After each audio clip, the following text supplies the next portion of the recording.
Welcome back to Sport Lab, your home for sharp analysis and big game breakdowns.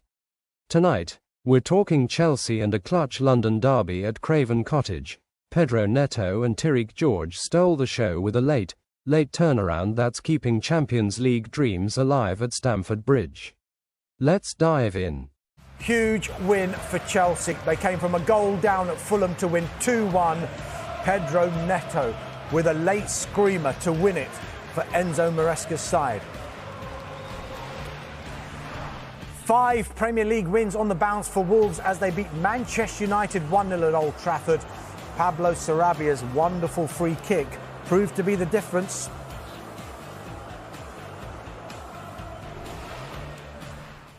But we start with yet another result in the race for Europe that has blown it wide open.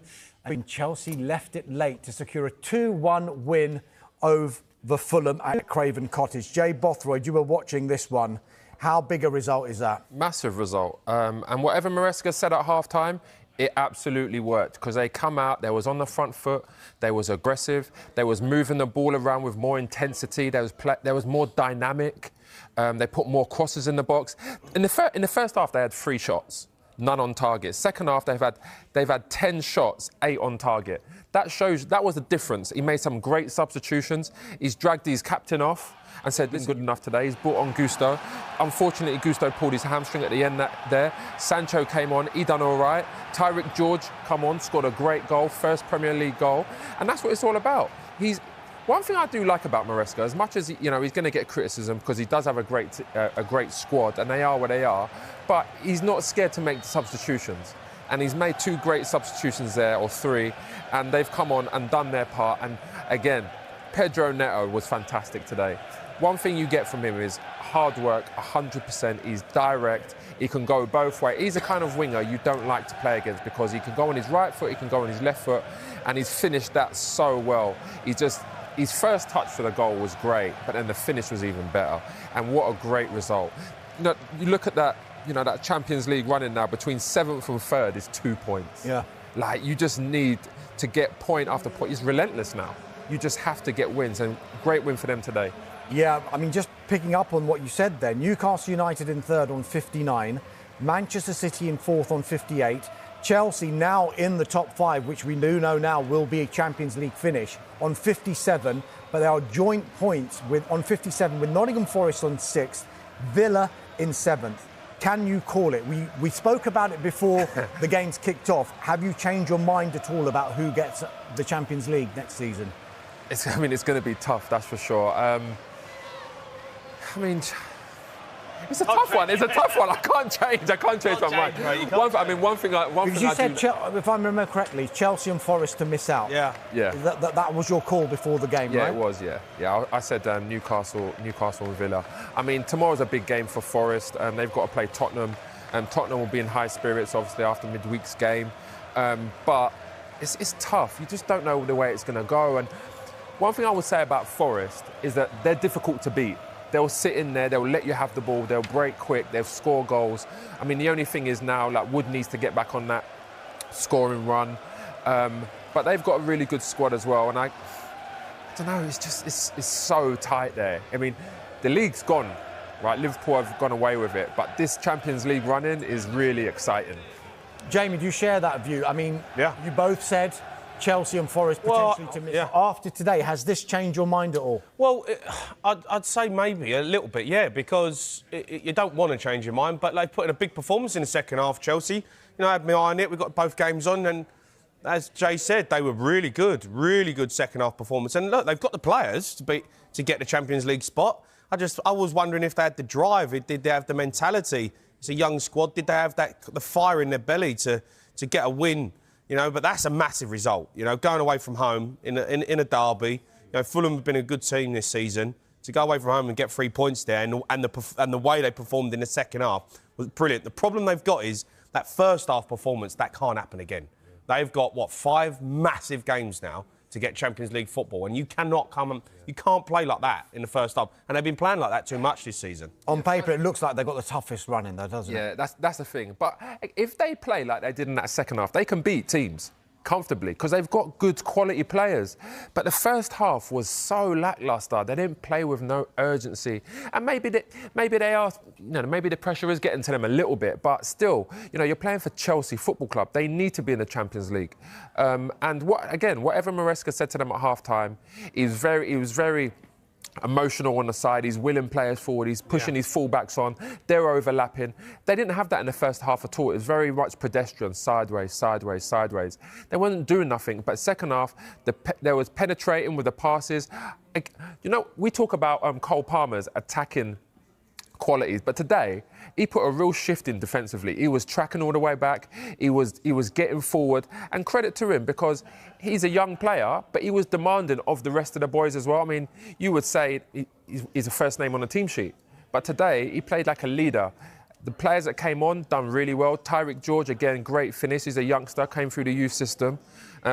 Again, I went to school with his dad, so I might give him a text later and say, what's up? But no, it was a great team performance, and they fully deserved it on that second half performance. You see with Cole Palmer, you get him on the ball. Give him the ball. Give it to him. Just let him. He's a maverick. I watch Arsenal play. The first thing they do is, can we get the ball to Odegaard? Can we feed it into Odegaard? It's straight away. Everything they do. Sometimes I feel like some of these players, I don't know, might be a little bit arrogant to be like they want to be the main man in the team. Yeah. Cole Palmer's your main man. He'll make things happen for you. You get him on the ball. If the ball's there 5 yards, give it to him. Because he's going to make things happen. And today, just when you get him on the ball, you see him in the second half. He creates things. He opens the game up. He won't play an easy pass. But there's too many times I see Chelsea have the ball and he's standing there and he's like, give it to me. Give it to me. He's waiting for it. Give him the ball. He makes things happen all the time. Jay, you mentioned Pedro Neto being the match winner and a fantastic finish, and we can hear from the Chelsea match winner, Pedro Neto, now. Pedro, congratulations. What a game. Just how big are those 3 points? I think it could be a good part of the season for us. We showed the character.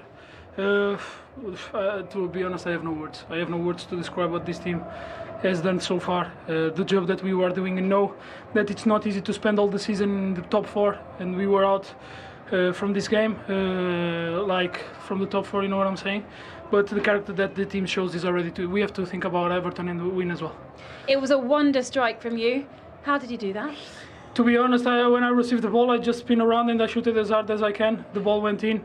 The first one, Leno did an unbelievable save, to be honest, and he said to me, what a lucky that was. And I was so frustrated that the second one I have to put all the power in the ball. So happy that I could help the team and we got the 3 points. Do you score many like that in training? Sometimes yes, and other times it goes high, so I'm really happy to help the team today. I saw you celebrating. You ran straight towards the Chelsea fans. Just how much did it mean to you and for the fans as well? I think the fans, they don't have the notion of the part that they do for the club, and with the environment that we had on the stadium, like against Tottenham today at the end of the game, is what we need from them, because they are wonderful. They let's be honest, they play a big part from the team. Of course, we on the pitch sometimes we understand they are upset with us, but what we need is them to back us up, because with them we are stronger. So it's what we did today. We won the game in a difficult place against a difficult team, and we are really happy.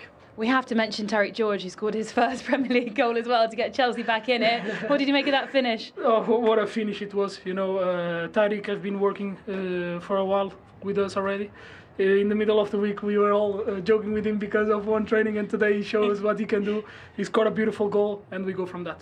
Back in the top 5 now, how much belief is there you can finish in the Champions League? The belief has always been there, even in the bad moments. Everyone had their bad moments, and what we have to do is continue like this.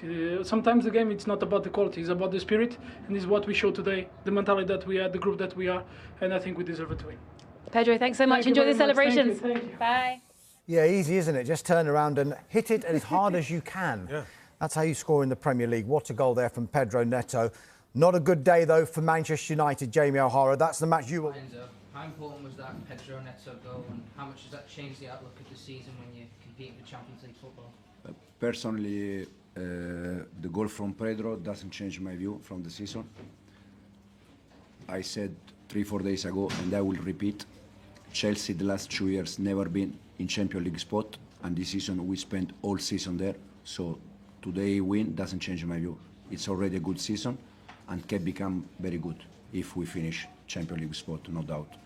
But for sure today was an important win, because first of all it's a derby, second give us the chance to be there, and probably was the most difficult win. And the reason why is because they all played yesterday, so for us was a must-win game. And I think after we conceded the goal is the reason why we struggle a little bit more, because for the players become more difficult. And second half we were much better.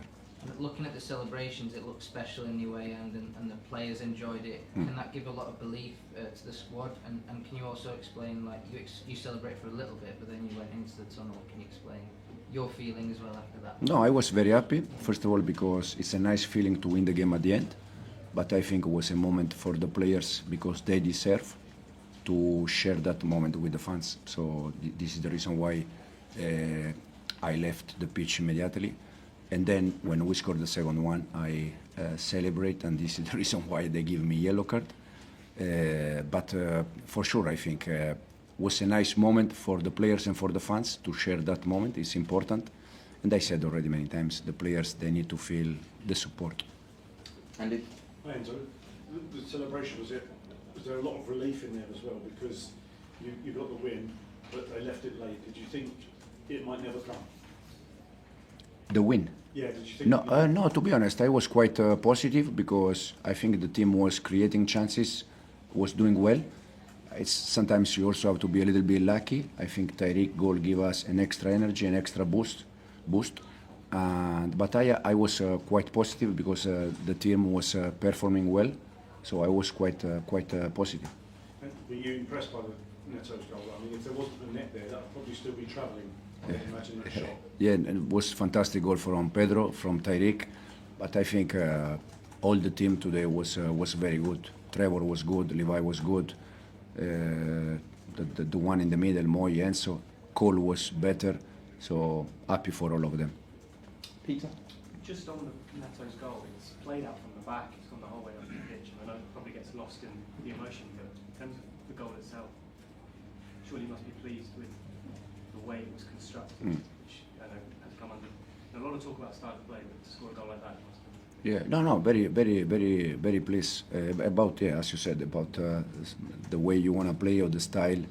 There are many different things, but I think in the way we want to play, we are there.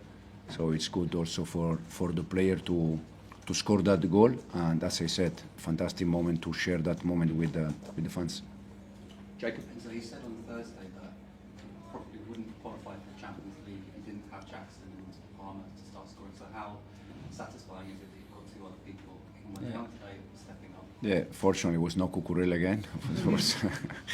Yeah, very happy for Tyreek. Tyreek and Josh Achipong, both from the academy, we decided to promote them because they are good talent. They have to work hard. And Pedro goal, we all know that Pedro is better in the right side, but we have also Noni, we have also Jadon, so I try to decide game by game. But Pedro is doing well since he arrived here. How big was that Tyreek George goal as well? How big was that goal? Because it sort of. No, yeah, it was. I think we deserved to score. We deserved to score one goal. It was just the way, and I think Tyreek, when he scored, was a nice moment, but also give an extra, I think, extra energy to the players to try to win the game in the last minute. Kieran? Hi, can I just check, was Nkunku not in the squad because of an injury? No, it's just a technical decision. And Reece James, obviously, went off at half time. He got caught in possession for the goal conceded. How did you think he did? And, you know, starting twice in 4 years, how do you think he handled it? Fantastic. Very happy because he played 90 minutes 2 days ago and play again 45. So for us as a team, it's an important moment because we can start to think about him every 3 days. And this is fantastic for us because he is our captain, he's a main player, fantastic player, so it's a good news. Then, yeah, can happen. We considered the first goal when he lost the ball, can happen. And the reason why we changed him was not was just because he played 90 minutes 2 days ago, 45, and that was the plan. And we're finished with Liam. Hi, can I just check on Mallow as well? How's he? That unfortunately is not a good one, muscle problem. And you can see against Ipswich, second half, he was inside, changed the game. Today he was inside, changed the game. how important is Malo Gusto for us, and unfortunately, he looks muscle injury. Okay, thanks guys. Thank you. Thank you.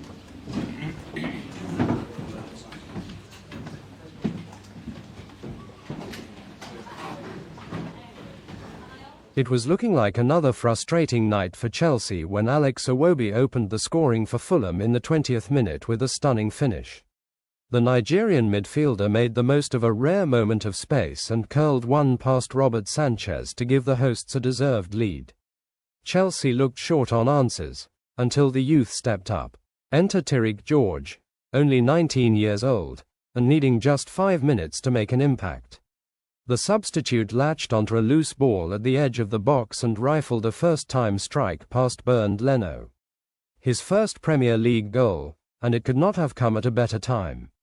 Then came the magic moment. With the game deep into stoppage time, Pedro Neto delivered a moment of composure and class.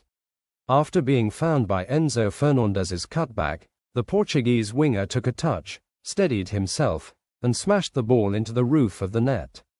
Chelsea complete the comeback. Scenes at Craven Cottage. This win is huge for Chelsea. They now leapfrog both Nottingham Forest and Aston Villa to climb into 5th place, and they're right back in the hunt for a Champions League spot.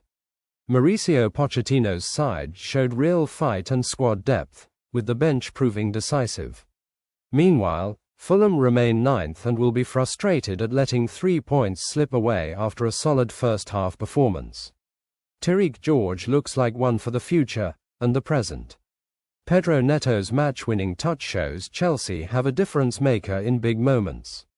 Chelsea's comeback was all about patience, energy off the bench, and staying composed when it mattered most. A huge 3 points for Chelsea, and their European hopes are still alive. What did you make of the late drama? Is George the real deal? Can the Blues finish in the top 4? Let us know in the comments. And don't forget to like, subscribe, and hit that bell so you never miss a moment here at Sport Lab. We'll catch you in the next one.